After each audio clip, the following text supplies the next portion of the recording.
జై శ్రీరామ్. అందరికీ నమస్కారం. వెల్కమ్ టు న్యూస్ అఖండ. నేను మీ కస్తూరి శ్రీధర్. మిత్రులారా, పశ్చిమ బెంగాల్ చరిత్ర సుమారుగా 4000 ఏళ్ల నాటి పురాతనమైందన్నమాట. ఏమి ఇప్పుడుదేం కాదు. మన దేశ సంస్కృతి, రాజకీయాలు, అలాగే స్వాతంత్ర పోరాటంలో ఈ పశ్చిమ బెంగాల్ రాష్ట్రం అత్యంత కీలకమైనటువంటి పాత్రను అయితే పోషించింది. చరిత్రలో ఈ ప్రాంతాన్ని వంగదేశం అని లేదా బంగా అని చెప్పి పిలిచేవాళ్ళు అన్నమాట.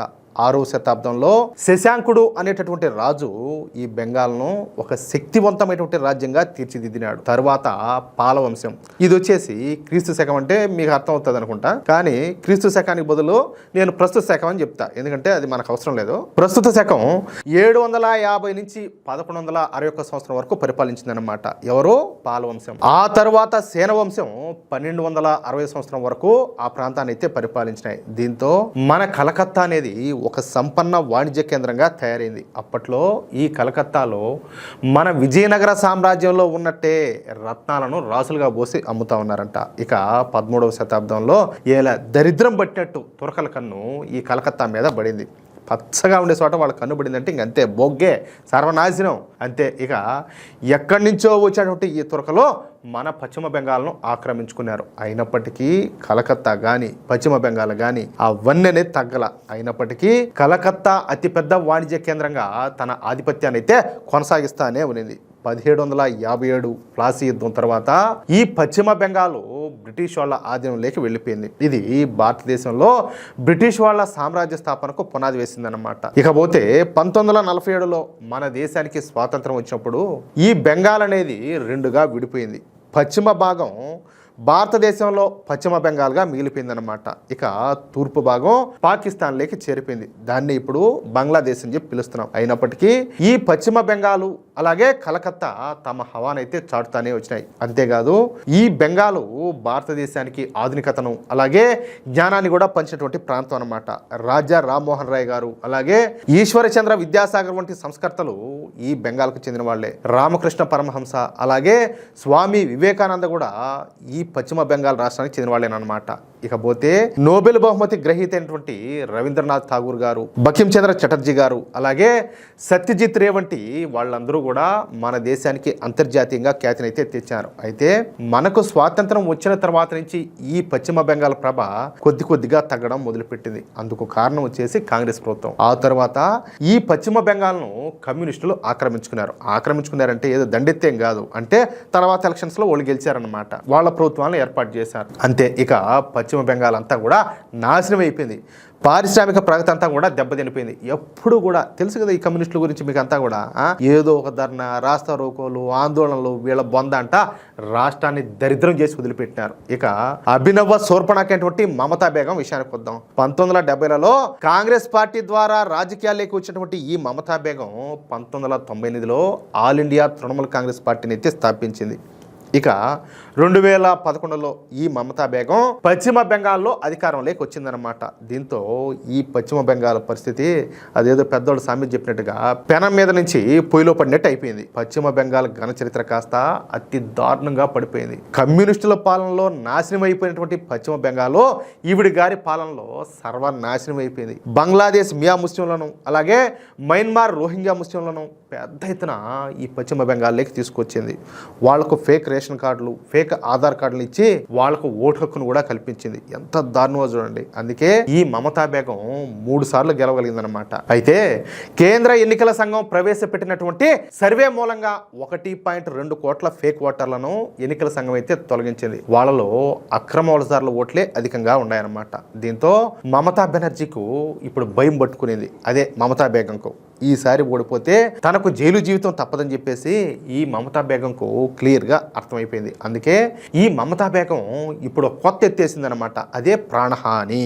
తనకు ప్రాణహాని ఉందని ఈ మమతా బేగం పెద్ద ఎత్తున ప్రచారం చేస్తుంది. పశ్చిమ బెంగాల్ పౌరుల కోసం నిలబడుతున్నటువంటి నన్ను బీజేపీ హత్య చేయాలని చెప్పేసి కుట్రలు పన్నుతోందని, తనను భౌతికంగా దెబ్బతీసేందుకు అలాగే హత్య చేసేందుకు కుట్ర జరుగుతుందని ఈ మమతా బేగం ఆరోపణలు అయితే చేసింది. 2021 ఎన్నికల సమయంలో తన కాలికి తగిలినటువంటి గాయం అది ప్రమాదం కాదని, తనను అంతం చేసేందుకు ప్రత్యర్థులు చేసినటువంటి ప్రయత్నం అని చెప్పేసి ఈ మమతా బేగం పేర్కొనిందనమాట.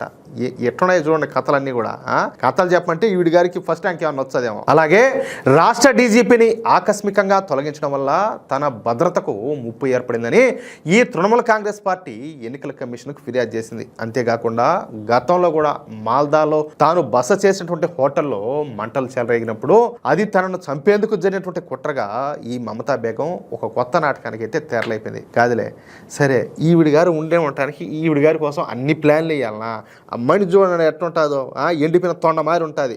ఏడన రూమ్లో కూర్చోబెట్టి 5 మీద ఫ్యాన్ ఇచ్చేసాలు, ఏం అవసరం లే నాకు తెలిసి అయితే. ఈవిడి గారి కథలు ఏమిలే. ఇంకా కూడా ఏమో మాటలు నమ్మినారంటే పశ్చిమ బెంగాల్ ఇంక దరిద్రం పట్టేట్టే వాళ్ళంతా పోయి ఇంకా ఆడేమన్నా దూకాలి. ఇంకా అంతకుమించి వేరే మార్గం లేదు.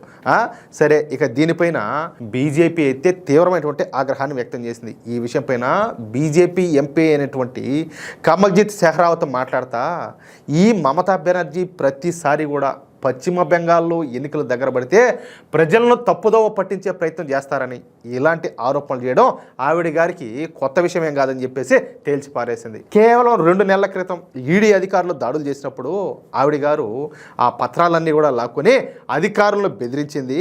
అప్పుడు తన ప్రాణానికి ఎలాంటి ప్రమాదం కూడా ఉండదని చెప్పేసి ఆవిడ చెప్పలేదని గుర్తు చేసిందనమాట. తరచుగా ఆమె పార్టీకి చెందినటువంటి కార్యకర్తలు భారతీయ జనతా పార్టీ కార్యకర్తలపైన దాడులు చేసి వాళ్ళ హాని కలిగించేందుకు ప్రయత్నించిన సందర్భాలు చాలానే ఉన్నాయి. అప్పుడు కూడా ఈ మమతా బెనర్జీకి ఎలాంటి ముప్పు కూడా కనిపించలేదని చెప్పేసి విమర్శించింది. కానీ ఇప్పుడు ఎన్నికలు దగ్గర పడుతున్నటువంటి సమయంలో అకస్మాత్తుగా తన ప్రాణానికి ప్రమాదం ఉండదని చెప్పడం ప్రజల్లో ఒక రకమైనటువంటి గందరగోళాన్ని సృష్టించేందుకు ముందుగానే వేసుకున్నటువంటి ప్లాన్లో భాగమే అని చెప్పేసి బీజేపీ నాయకులంతా కూడా ఆరోపణలు చేశారు. ఈసారి మాత్రం పశ్చిమ బెంగాల్ ప్రజలు అలాంటి మాటలకు మోసపోరని, అభివృద్ధి అలాగే భద్రత కోసం చివరికి భారతీయ జనతా పార్టీకే మద్దతు ఇస్తారని చెప్పేసి స్పష్టం చేశారు. ఇక బెంగాల్లో బెనర్జీ నాయకత్వం ప్రజాస్వామ్యానికి అలాగే జాతీయవాద శక్తులకు ముప్పుగా పరిణమించిందని బీజేపీ ఎంపీ అయినటువంటి దినేష్ శర్మ గారు ఆరోపించారు.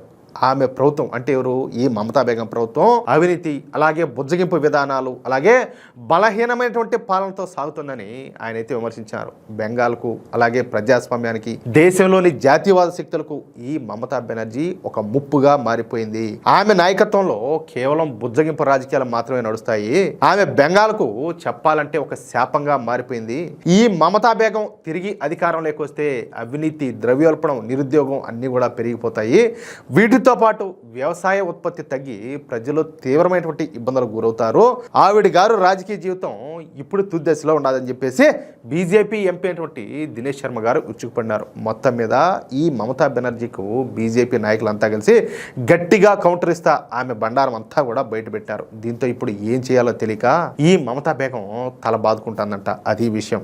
మిత్రులారా, పశ్చిమ బెంగాల్ చరిత్ర నుంచి నేటి రాజకీయ కుట్రల వరకు అసలు నిజాలేంటో మనమంతా కూడా చెప్పుకున్నాం. మరి మమతా బెనర్జీ వేస్తున్నటువంటి ఈ కొత్త నాటకాలపైన మీ అభిప్రాయం ఏంటో కింద కామెంట్ రూపంలో తప్పకుండా తెలియజేయండి.